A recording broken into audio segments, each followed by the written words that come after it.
Greetings, curious acolytes of the Force, and welcome back to the channel. In our studies of the Force, we have come across a great many rather strange fringe groups that operate on the outskirts of the galaxy, far away from the warring Jedi and Sith orders. These groups that saw the Force in very different ways than we are used to seeing in Star Wars lore. Most of us are accustomed to the invisible telekinetic movements of the Jedi, or perhaps the crackling blue electricity of Force lightning as done by the Sith. However, in the lore, we are also aware of many Force-based organizations who reject traditionalism when it comes to the Force, and instead embrace a more esoteric use of it. My friends, what we have decided to do today is bring together a list of 5 groups that use the Force in wildly different ways than the Jedi or the Sith do. Our criteria was based entirely on the notion of these groups being able to physically manifest the Force in a completely separate way than we have seen before, and we will do our best to describe what we know of them with the information that is available. Before we do this though, our sages have sensed that many of you watchers actually aren't subscribed yet, so if you enjoy getting to know the strange and weird sides of the galaxy and the Force like we do, be sure to hit that button.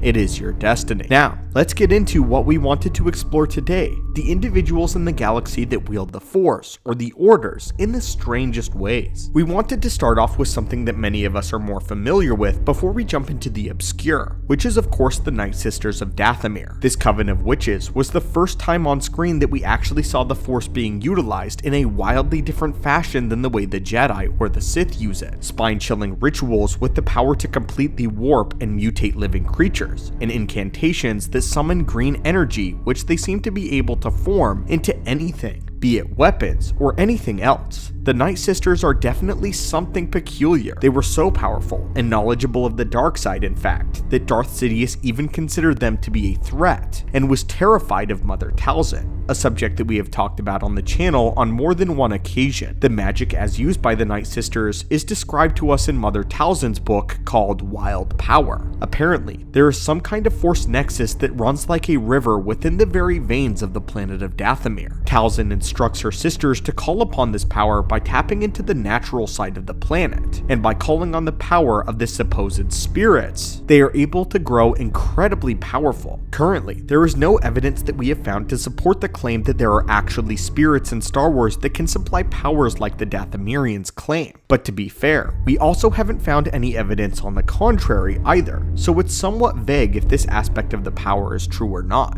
However, we do know of another fringe group that claims to use spiritual power as well, which we'll see in just a moment. What we also know is that the Night Sisters worship the Winged Goddess as well as the Fang God, which of course are the bestial forms of the son and daughter of Mortis. So this aspect of their religion is based in truth. So there's a chance that they may indeed be Force spirits, and that they are out there, and they are separate from the Jedi Force ghosts and Sith spirits, beings in the Force that are spirits that no longer belong to either the light or the dark, but perhaps something in the middle, or something deranged and in between. Despite the fact that Talzin claims that the Night Sisters are to reject the narrow views of the light and dark sides of the Force, their magic has been proven to be based entirely in the dark side, and it is quite malicious in nature, as we have seen on multiple occasions. The power of the witches has been seen to manifest as their spells and rituals, as we've mentioned earlier, but also potent poisons, and the ability to create a green energy mist that they are able to shape into spells, and physical weapons that have proven to be strong enough to contend with even a lightsaber.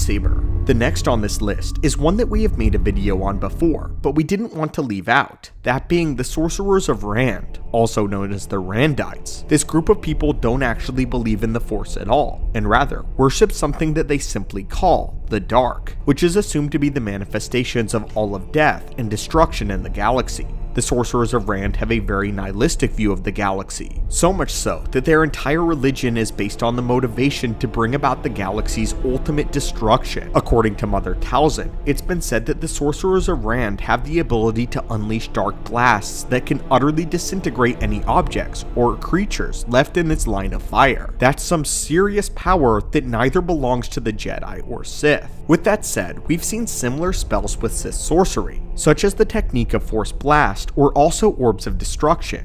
However, force blasts are usually much more potent versions of force pushes, and it takes a lot of power to just destroy something outright with the force. So if Randites are being taught to just disintegrate things and living beings such as a baseline power, I would consider them to be an extremely serious threat, and those that do not align to the Jedi or the Sith. Luckily, they're based mostly in the unknown regions of space, and their ranks are much too small to pose any real threat, although it did seem that even Mother Talzin was somewhat wary of them. Up next, we have the Shapers of Crovar. Like the Night Sisters, the Shaper of Crovar claim to derive their power from the spirits of nature, and it definitely shows in the way that they apply the Force. The Shapers seem to be something more of a completely different universe, as they are able to use dark magic to manipulate the elements of the earth, water, air, and fire to their wills. Their abilities include crumbling stone, creating walls of wind, and generating spouts of flame. If they so desired, they could also just set their opponents on fire.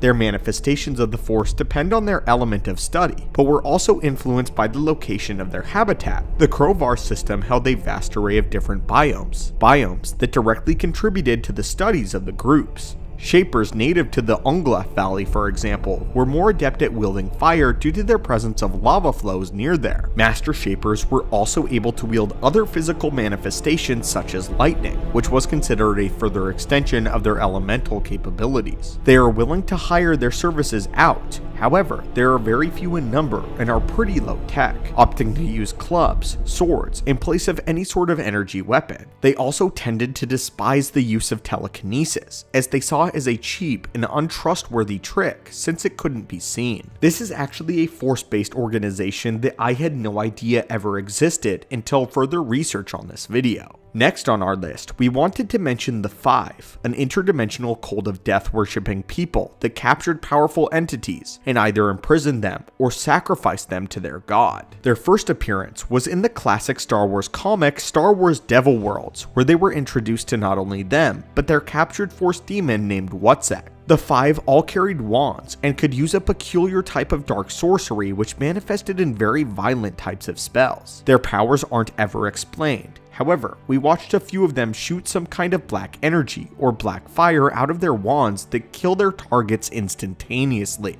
They also enjoyed sending their victims into torturous trances in order to drive them to madness, not to mention that they have been able to trap powerful beings like Whitesand, again a literal demon through the Force, and claimed to have been around for thousands of years, hinting at possible immortality, though their powers and immortality completely fail them when actually confronting Whitesand in a head-to-head scenario, so their power level is left somewhat ambiguous and up for question. And now, the final Force-based order that we will be mentioning today will be the Mistweavers, which are a relatively newer addition to Star Wars canon, and were introduced in the Tales of Luke Skywalker. The Mistweavers were a mystical order that claimed to have existed thousands of lifetimes before 3 ABY, and in their words, when the stars were younger and some of the spinning globes around them were unformed. This indicates that they have possibly been around during the time of the Celestials. They worship the Force itself, which they actually referred to as the luminous mist. They showed the ability to manifest the Force into a physical mist-like substance in order to create glowing letters and abstract paintings. They developed the art of spinning the normally intangible strings of the Force into strong silky strands that could be seen and touched in the physical plane. A stranded biologist described self-healing barriers made from these strands as rubbery, resilient, and akin to a frozen waterfall. The master Mistweavers, named Sharim, Owlgluck, and Wiki, used this method to create cocoons around themselves to slow the flow of time after finding themselves trapped inside of an ancient Exegorth,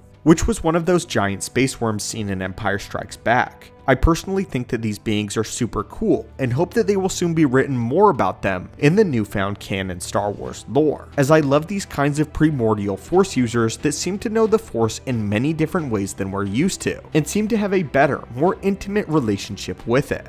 Anyway, my friends, I hope you enjoyed this trip into the strange and the esoteric. If you like it, then please tap that subscribe and like button, and be sure to comment down below telling us if you want more of this obscure Star Wars orders and lore. As always, my friends, I hope to see you in the next video, and until then, may the Force be with you, and have a great day.